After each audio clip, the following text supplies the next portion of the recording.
Hi, welcome to Monday and this New Year's edition of Driver's Seat Parenting. One of the things that we are doing as a treatment program is listing a number of videos that we can post on our website and also to YouTube that kind of outline our version of parenting advice. So we're calling it Driver's Seat Parenting because, like so many parents out there, you're in the driver's seat, usually driving your kids around to practice or to school or to friends' homes or doing a number of different things. And oftentimes, the kids are telling us where to go and how fast to drive and all the other assorted ideas that they have about going and getting to where they want to go, what their needs are. So I kind of put the analogy together in something that I think is a bit functional for us as parents, and that is we are in the driver's seat. We get to decide how fast we're going to go and what turns we're going to make, and we don't always have to listen to the back seat drivers. So having said that, I want to make sure that we give some practical advice and some things that make sense. Some of this stuff is therapeutic, meaning it has some foundations in therapy and some of the research and some of the work that we do as a treatment program. And then some of it is just general ideas and common sense approach.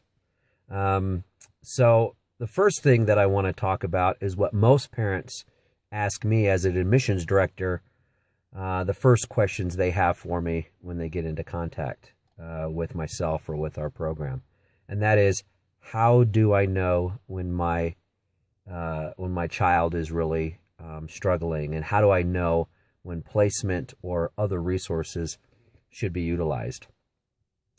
The answer to that question is, as a parent, you'll have that feeling or that idea of when to act.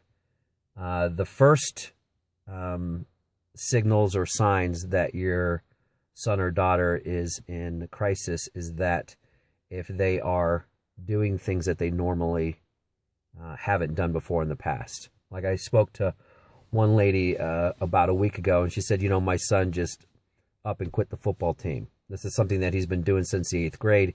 He's now a junior, and he just quit and started hanging around some pretty suspicious characters, some kids that she didn't know who they were. They were out of his normal friends group, and she was highly suspicious.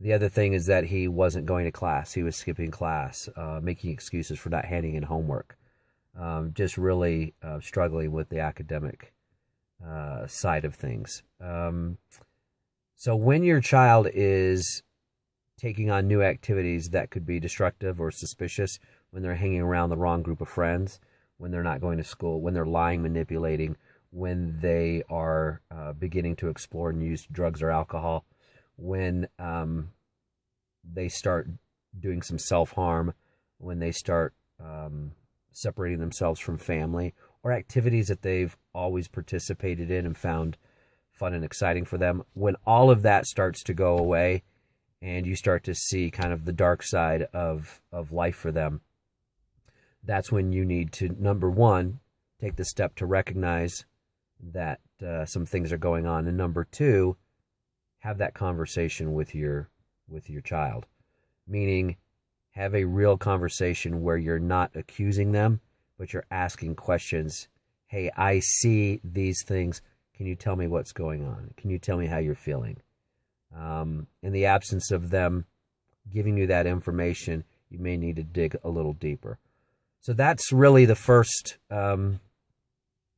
conversation I want to have with my parents, is to be able to recognize those warning signs and then be able to take action. And that's what we'll talk about in our next film session. Thank you, and have a great day.